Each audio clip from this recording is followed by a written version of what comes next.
Hello everyone. Before we start, make sure to like and subscribe to the channel.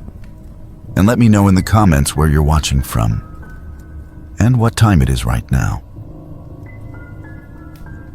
24-hour stores never really close. Lights stay on, doors stay open, and someone is always on the clock. But after midnight, when the aisles are empty and the air feels heavier, even the soft hum of the freezers can feel like it's hiding something.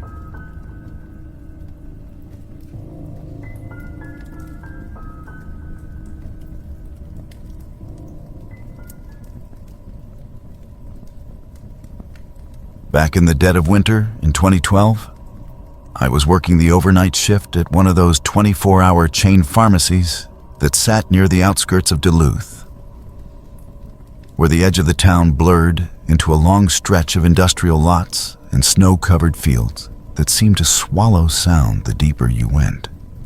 That particular store had always felt a little too far from everything. Not quite in the city, not quite out of it. Just stranded in that strange nowhere space where the roads stayed empty after dusk and the silence pressed in through the glass like weight. I'd taken the job mostly for the solitude, thinking the quiet would be a kind of peace. But over time, I started to understand how a place could become louder with absence than it ever was with noise. The night it happened had started like every other, with the air outside so brutally cold that the automatic doors struggled to open smoothly, and the wind, when it hit the front windows, sounded less like a breeze and more like a distant train that never came. I clocked in a little after 11, watched the swing shift girl pack her things and leave in a hurry. And by the time I was alone, with the humming of the refrigerators and the dim glow of the fluorescent lights, I remember thinking it was going to be another long, uneventful stretch of stillness. There were no customers that night. Not even the usual passing truckers or the late-night regulars who came in half awake looking for aspirin or instant coffee. And after I restocked the cooler and swept the pharmacy aisles, I decided to start the inventory check in the back room a little earlier than usual. The storage room sat just past the pharmacy counter behind a heavy beige door that never quite closed all the way unless you yanked it shut.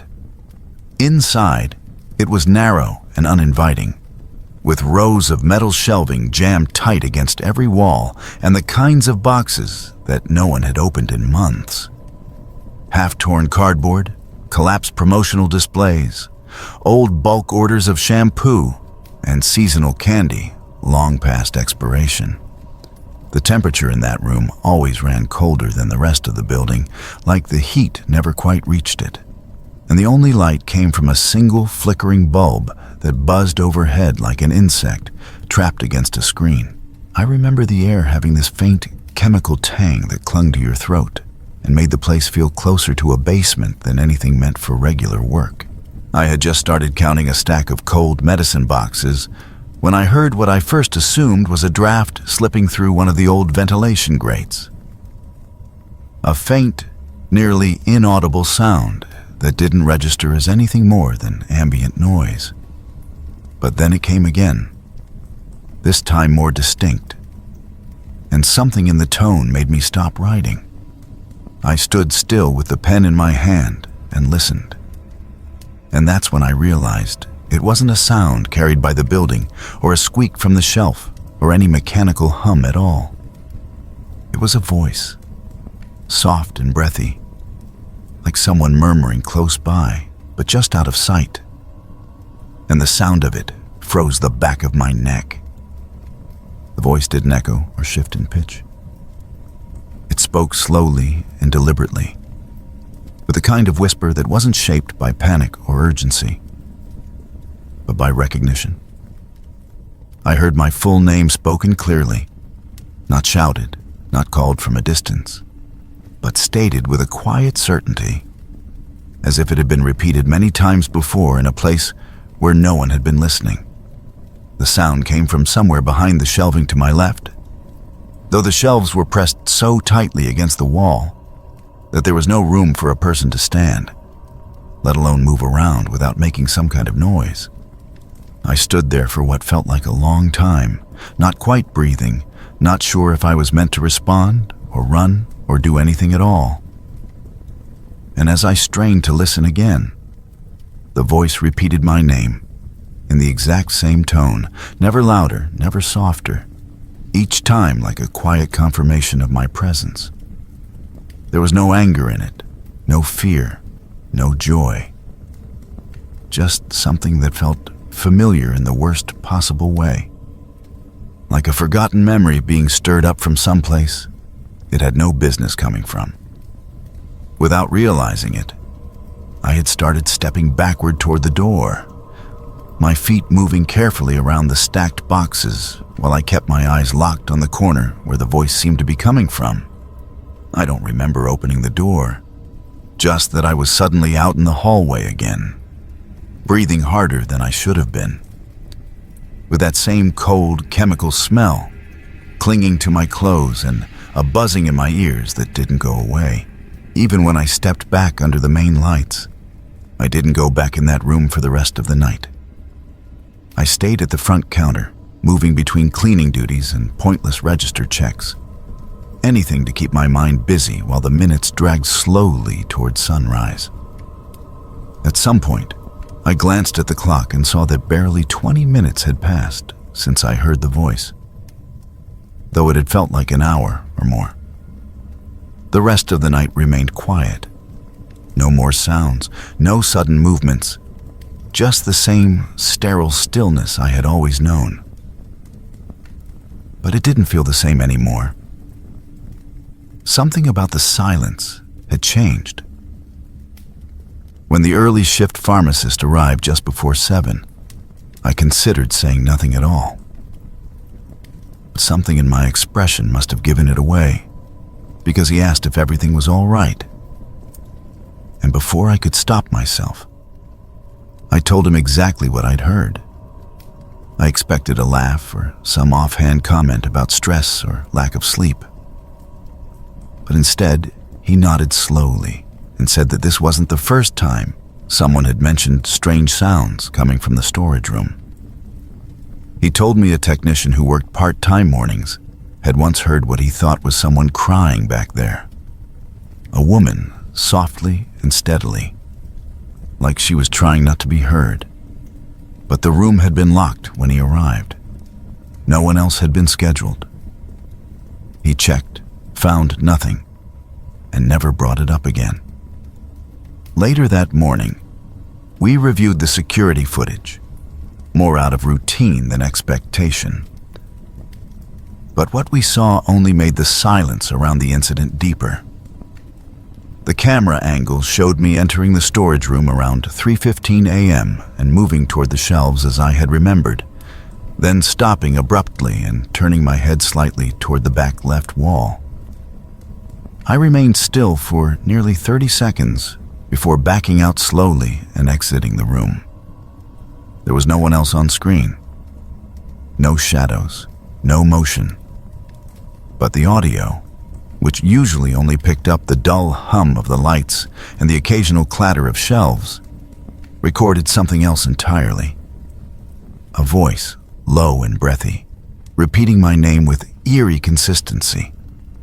The words so clear and so close that it sounded as if someone had been standing inches from the microphone. No explanation was offered. A facilities tech came in later that week to check for hidden audio equipment or malfunctioning wiring, but found no source for the sound. The room had no speakers, no vents large enough to carry voices, no places where anyone could hide. It was just shelves, boxes, and concrete walls. A few days after that, another employee, someone new, who had just started night shifts, quit unexpectedly. He didn't even wait to submit a notice. He left a single voicemail that simply said he saw something in the storage room and that he wasn't coming back. I heard later from someone who spoke with him that he had stepped inside around 4 in the morning to grab some stock when he noticed someone crouched into the far corner. A woman, very still, with long dark hair hanging in front of her face, her arms wrapped tightly around her knees like she was bracing for something. He told them that when he reached for the light switch, she didn't react or move. She simply disappeared as soon as the room was fully lit. One moment she was there, and the next, she was gone, as if she had never existed at all. Not long after, the store quietly ended overnight operations. The official explanation was staffing issues, but those of us who had worked those hours knew better. The shifts were rerouted to a more central location, and by the end of the year, the entire store had been shut down. The company never issued a statement, never addressed the reports, and never acknowledged that something unexplained had taken root in a place meant for nothing more than cold medicine and lottery tickets. To this day, I don't have an explanation for what I heard. I can't rationalize it or place it in a category that makes sense. But even now, years later, whenever I find myself in an empty room with flickering lights or a hallway where sound travels strangely, I remember that voice, soft, deliberate, and utterly certain of who I was. And I feel that same slow unease begin to settle again. Like something old and patient is still waiting in the corners I've tried to forget.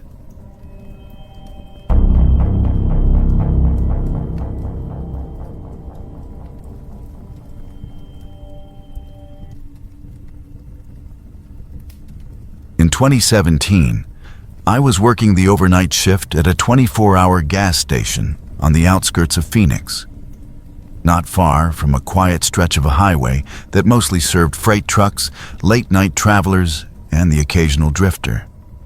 The building itself was unremarkable. Rows of flickering fluorescent lights, a pair of glass doors that struggled to slide open properly when it rained, and a bank of aging security cameras that monitored the store's corners with grainy, unreliable feeds. The pay wasn't anything to boast about, but the nights were slow, and I liked the solitude. I spent most shifts restocking shelves, brewing burnt-tasting coffee no one ever bought after midnight, and staring at the security monitor that hung above the register like a silent, unblinking eye. Nothing ever happened there that I couldn't explain, not until that early morning in September. It was just after 3 a.m., and I'd been behind the counter for over an hour without a single customer walking through the doors. I was halfway through rearranging a cluttered row of lighters when I noticed, out of the corner of my eye, that one of the camera feeds on the monitor had changed. A figure had entered the store, or at least appeared to be standing just inside the entrance beneath the mounted camera near the doorway. I hadn't heard the usual chime the door made when someone stepped inside, which I found strange because the sound was loud enough that I usually reacted to it before I even realized it. The man stood motionless beneath the camera, facing upward toward the monitor mounted to the ceiling just above the entrance. He wore a hooded sweatshirt that looked as though it had been through years of wear.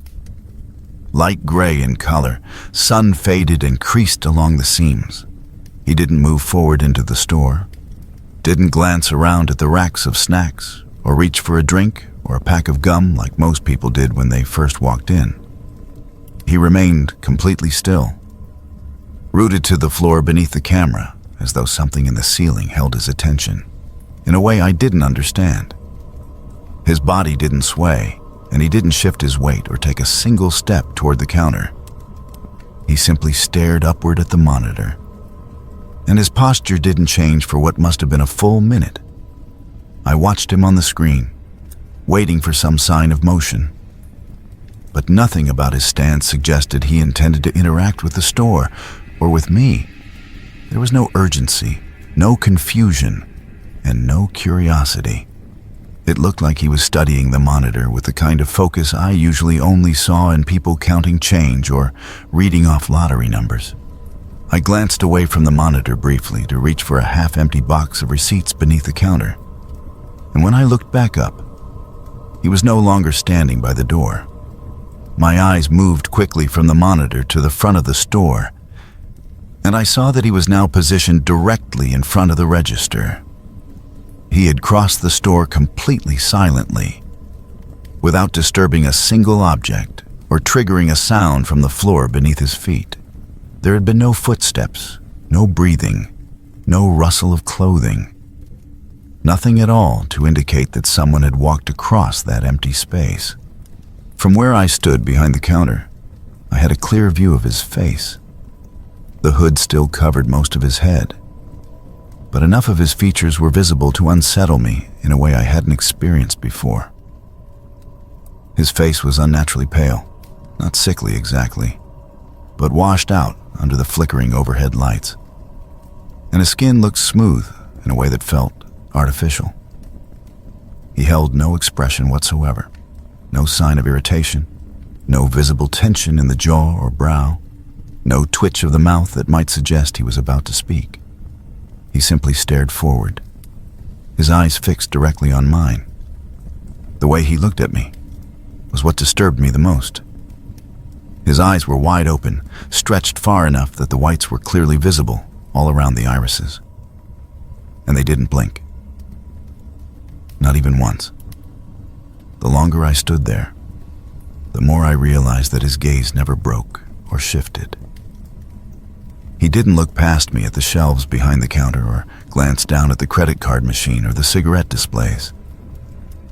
His stare remained constant, unchanging, as though he were trying to hold me in place with his eyes alone. They had a wet, reflective quality that made them appear more like polished glass than living tissue. And though I knew it was irrational, I started to feel like there was something wrong with the way those eyes were fixed on me. They didn't seem to register light the way human eyes normally do. They absorbed it in a way I couldn't explain.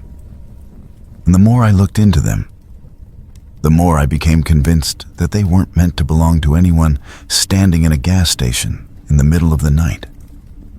I kept my posture calm, but internally my thoughts were racing. I looked away, hoping he would say something, or move, or blink, anything that would restore some sense of normalcy. But he remained exactly as he had been. I turned back to the security monitor above the register to double-check what I was seeing. The image on the screen showed the two of us standing in that frozen moment. Me on one side of the counter, him on the other. But the feed wavered slightly, almost like it was struggling to keep up. There was a faint flicker every few seconds that I couldn't explain. And though the camera clearly showed my side of the counter in focus, the space where he stood seemed fuzzier than it should have been. It was as if the image was being deliberately obscured, or as if the equipment was failing to process what it was seeing. I kept watching him for several more minutes, glancing between the screen and the man in front of me. My hands remained on the edge of the counter, and I was careful not to reach for anything or make any sudden movements. He still hadn't spoken. He hadn't acknowledged the surroundings, the time, or my presence in any traditional way. It wasn't fear I felt exactly. It was something quieter and heavier, something closer to the realization that I might be experiencing something I wasn't equipped to understand. When I eventually looked up at the clock mounted on the far wall, the time read 3:13 a.m. Oops, I remembered glancing at it when he first appeared on the monitor, and it had read 3:02. That meant he had been standing silently in front of me for exactly 11 minutes. No movement, no blinking, no sound. Just the same steady, vacant expression, and the same disturbing eye contact that made it feel like he was peeling away layers of my thoughts without saying a word. Without warning, and without breaking eye contact, he turned away from the counter. He didn't look down, didn't reach into his pockets, didn't pause or hesitate. He simply turned and walked away with the same soundless grace with which he had arrived. I watched him cross the store, his figure shrinking beneath the sickly fluorescent glow, until he passed through the front doors and disappeared into the night. I waited behind the counter for several minutes before moving, uncertain if he might still be outside. When I finally stepped around to the front windows and looked out into the parking lot, I saw nothing but the empty concrete lit by the overhead lamps. There were no vehicles running, no figures in the distance, no movement in any direction. He had vanished completely. I stood there for a long while, straining to hear the sound of footsteps or a car engine starting up. But the silence outside matched the silence he had carried with him. Later that day, after the morning shift arrived and I finally had a moment to breathe, I told my manager about what had happened. I tried to describe the way he had moved, the way he had stared, and how long he had stood there without making a sound. We pulled up the surveillance footage from the night before, and I watched with growing unease as the monitor displayed the entrance time-stamped at 3:02 a.m. The doors opened, and the image distorted for a brief second with a flicker of static, but the footage showed no one entering the store. As we continued watching, the camera angle behind the counter showed me looking forward, clearly reacting to something in front of me. But the space where the man had stood remained completely empty. I could see my own eyes tracking something that wasn't there, my posture tightening, my hands slowly retreating toward the edge of the counter. I looked like someone under pressure, someone observing a threat. But in every frame, I was alone. I replayed the footage over and over again, each time hoping that some faint trace of him would emerge. Some glitch, some shadow, some missed flicker. But there was nothing.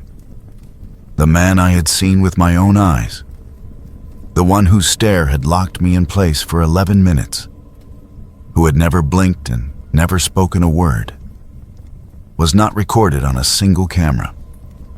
It was as though he had existed only in the space between the monitors and my memory, a presence that didn't belong in the footage, and maybe didn't belong in the store at all. I still think about that night more often than I'd like to admit, not because I'm looking for answers, but because no matter how much time passes, I can't forget the feeling of being watched by something I couldn't understand. Something that didn't show up on tape, but had stood inches away from me, watching not just me, but the monitors too.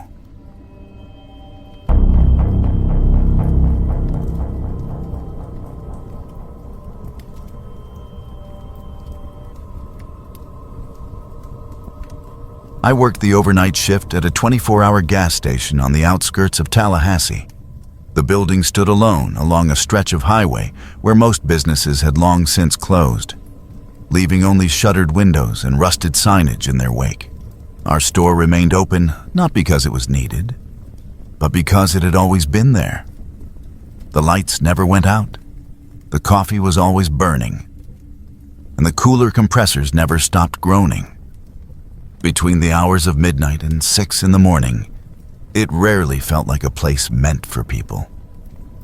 By the time March arrived, I had already developed a routine that I followed without much thought. After wiping down the counter and checking the outside trash bins, I would begin the slow process of restocking the coolers. It wasn't particularly hard work, but the back room was always colder than it needed to be, and I usually saved it for the last part of my shift. On the night that stayed with me, the hours had passed uneventfully. Only 2 customers had come through by 3:30 a.m. A delivery driver buying aspirin and a man who paid for gas and didn't speak at all. After that, the store fell back into its usual silence, broken only by the flicker of motion sensors and the mechanical hum of fluorescent lights vibrating against dusty ceiling panels. A little before 4 in the morning, I wheeled the dolly around the last aisle and headed for the back corner where the walk-in freezer sat. That freezer had always unsettled me more than it should have. It wasn't just the temperature or the narrowness of the space inside, but the light, dim, clinical, and never quite steady. I remember, as I came around the aisle, I immediately noticed something was wrong. The heavy steel door to the freezer wasn't sealed. It stood slightly open, just enough for a strip of light to escape along the floor, casting a thin, trembling line across the tile. Cold air leaked from the opening, colder than usual, and I paused for a moment before stepping closer. The light inside wasn't behaving normally. Instead of a steady glow, it pulsed in uneven waves, like a fluorescent bulb trying to stay lit despite a dying ballast. I remember standing there, confused, trying to recall whether I had forgotten to close the door earlier. I hadn't been in the freezer since the start of my shift, and I never left it ajar. The latch was heavy and always made a solid thud when it sealed. And I was careful about that after a coworker once got locked in by mistake. When I pulled the door open farther, the hinges let out a low metallic groan. The air inside hit me like a wave, dry, biting cold that instantly settled into my skin. The light overhead continued to flicker faintly, casting shifting shadows over the stacks of soda crates and beverage pallets lining the walls. And then I saw her. She was standing in the very back of the freezer, pressed into the far left corner between the wall and a tall stack of sealed drink cartons. Her posture was rigid, with her back facing me and her arms hanging straight down at her sides. There was no movement at all. Her head was tilted forward, chin lowered slightly as if she were looking at the floor or something just beneath her feet. Her long, dark hair clung to her shoulders and back in strands that looked damp and heavy, and she wore a thin, nearly translucent gown that barely reached her ankles. Her skin appeared pale, almost bluish in the weak, flickering light. I didn't recognize her. She wasn't someone who had come into the store earlier, and I hadn't heard the door chime. It didn't make sense that she could have entered without me noticing. For a few moments, I stood motionless just inside the threshold, unable to understand what I was seeing. I considered the possibility that she was homeless or maybe suffering from some kind of episode, and had wandered inside to escape the cold night. But the air inside the freezer was far colder than anything outside. She wasn't dressed for the weather. She wasn't wearing shoes. Her skin looked dangerously exposed to the freezing temperature, yet her body showed no signs of discomfort. I took a cautious step forward, moving deeper into the freezer, trying not to slip on the damp floor. The closer I got, the more intense the cold became. My breath came out in sharp white plumes. The overhead light continued to pulse, throwing fractured shadows across the walls. As I approached, I expected her to turn or speak or even collapse from hypothermia. But none of that happened, because she was no longer there. The moment I reached the halfway point, with the racks of bottled water and soda cans on either side of me, the figure vanished. The space where she had been standing was now completely empty. The crates in the corner were undisturbed. There was no sound, no movement. I turned quickly, scanning the entire space. the freezer wasn't large enough for someone to hide in. There were no doors or alcoves, no vents big enough to crawl through, and nothing had shifted or fallen. If someone had moved, I would have heard it. If she had passed me, I would have seen her. Still trying to understand what had just happened, I stepped backward toward the door. It was only then that I looked down and noticed the footprints on the floor. They were faint, but unmistakable. Bare footprints pressed into the frost-covered concrete. The pattern was clear. A set of tracks led inward from the doorway to the very spot in the corner where I had seen her standing. A second set trailed back out but veered to the side, curving sharply before disappearing beneath a stack of shrink-wrapped water jugs that hadn't been moved in weeks. I left the freezer without finishing the restock. I shut the door and felt the heavy latch engage with a deep metallic click. My hands were shaking. The air on the sales floor felt warm in comparison, but the cold had already burrowed deep into my chest. I walked back to the counter and sat down, trying to make sense of what I had just seen. I wanted to believe I had imagined it, that maybe I had been too tired or that I had seen a shadow that only looked like a person. But I had seen her clearly. I had seen the gown, the hair, the posture, and I had seen where she had stood. I pulled up the store's security footage using the monitor behind the counter. The system was old with a grainy black and white feed, but the angle from the camera near the back cooler gave me a decent view of the freezer door. I scrubbed through the recording until I saw myself walking toward the back with the dolly. The door to the freezer was already ajar, just like I remembered. I watched myself approach it, hesitate, and then step inside. For a few moments, I remained out of frame. Then I reappeared, backing out slowly with a stiff, almost defensive posture. There was no woman visible in the footage. The camera showed the open freezer, the flickering light, the shelves, and the crates. But the corner I had looked toward was empty. I watched the footage again, slowing it down. There was no figure, no movement, no sign that anyone had ever been there with me.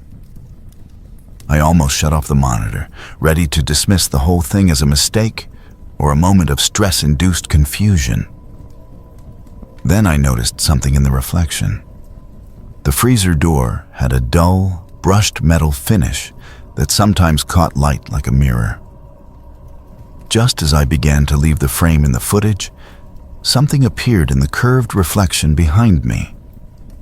It was distorted, slightly blurred by the lighting and the angle, but it was there. A face. A pale, narrow face, partially obscured by strands of dark hair. The eyes were open and facing directly toward me. The shape of the mouth suggested something between shock and stillness, as though it had been captured mid-expression, caught in the instant before something changed. In the next frame, the face was gone. The reflection returned to its usual dull gleam. I sat there staring at the screen for several minutes before closing out of the footage entirely. I never returned to that freezer. I didn't finish the restocking that morning. I sat at the counter in silence until my relief came in just after sunrise. I didn't explain why I was leaving early, and I never returned to the store. 2 days later, I emailed the manager and told him I was resigning. I gave no reason. I never went back to pick up my final paycheck. I didn't want to explain something I couldn't even begin to understand. I still think about that night more often than I should. I think about the cold, the footprints, and the face that only existed in the reflection. I never found a rational explanation for what I saw in that freezer, and I've stopped trying to convince myself that I imagined it. Whatever that was, whoever she was, I know I saw her. and I know I was not alone in that room.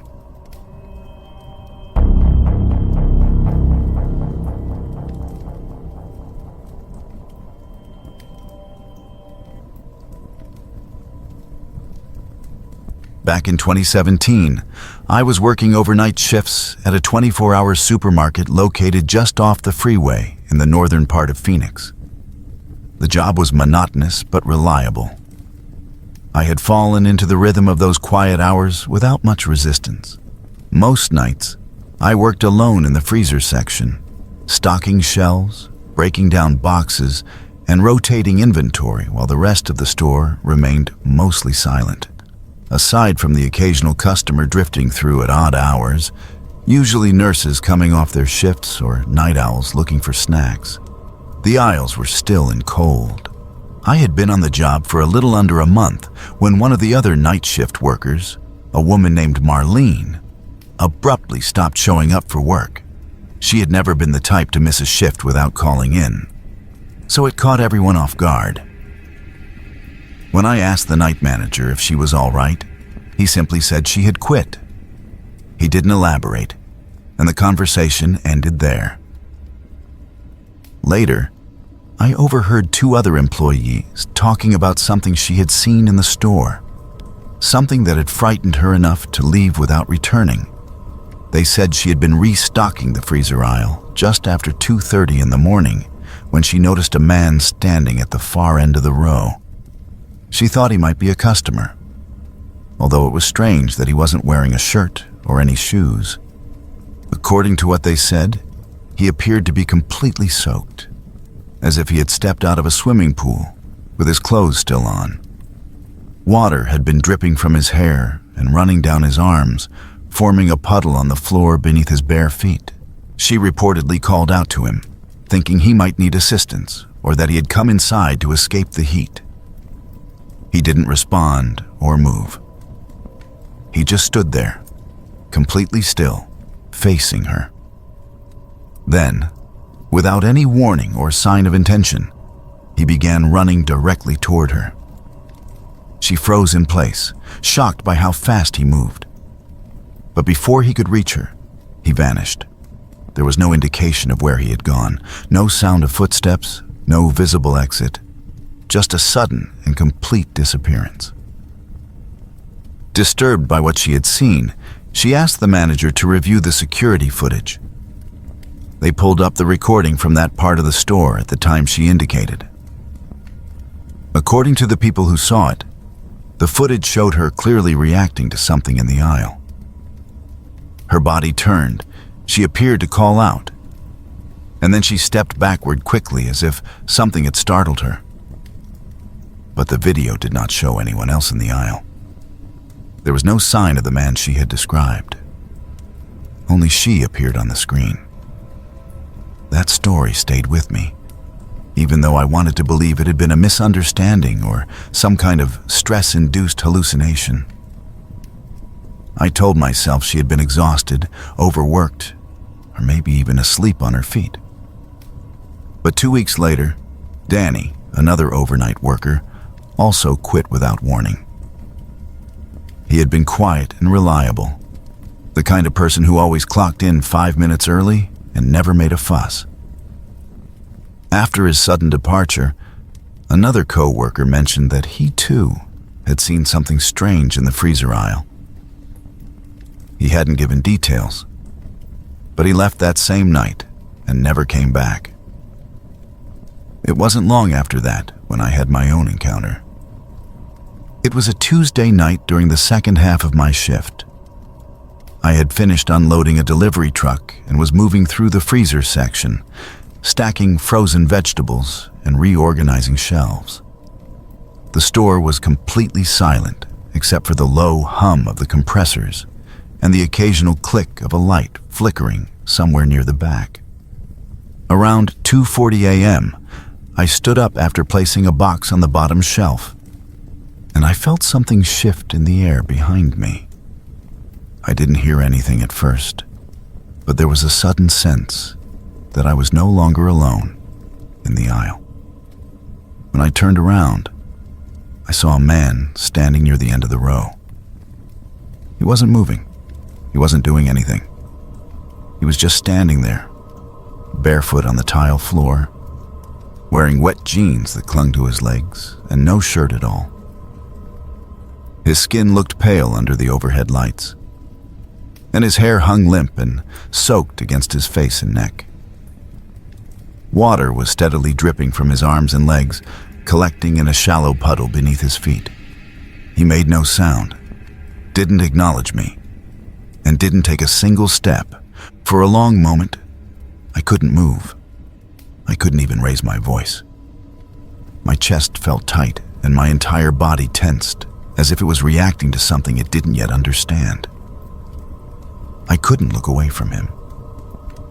Then, with no signal or change in expression, he started to run toward me. His speed was unnatural, and he didn't make a sound as he crossed the floor. There was no slap of feet on tile, no exhale or grunt, just the image of him closing the distance faster than I could react. I took one step backward, expecting him to crash into me, but he didn't. In the next second, he was gone. He didn't duck into another aisle or slip past me. There was no place for him to go. One moment, he was rushing straight toward me, and the next, there was only empty space. I stayed frozen in place for what felt like several minutes. I didn't move. I didn't call anyone. I simply stared down the length of the aisle, waiting to see if he would come back. When I finally forced myself to walk forward, I found a puddle of water where he had been standing. The water was clean and fresh, not from a spill or a leak. I checked the ceiling directly above, expecting to see a broken sprinkler or damaged pipe, but there was nothing there. The tiles above were dry and undisturbed. I didn't mention what I saw to the manager or anyone else on staff. I didn't want to see the security footage. I already knew what I had experienced, and I didn't need confirmation. I finished the shift without speaking to anyone. The next morning, I called in and said I wasn't feeling well. The day after that, I resigned without explanation. I have not been back to that store since. I don't know who the man was or why multiple people saw him in that aisle. I only know that every person who claimed to see him described the same thing. A man who was soaked, silent, and motionless until he wasn't. The puddles he left behind were real. The fear we felt was real. And whatever he was, he didn't belong in that store.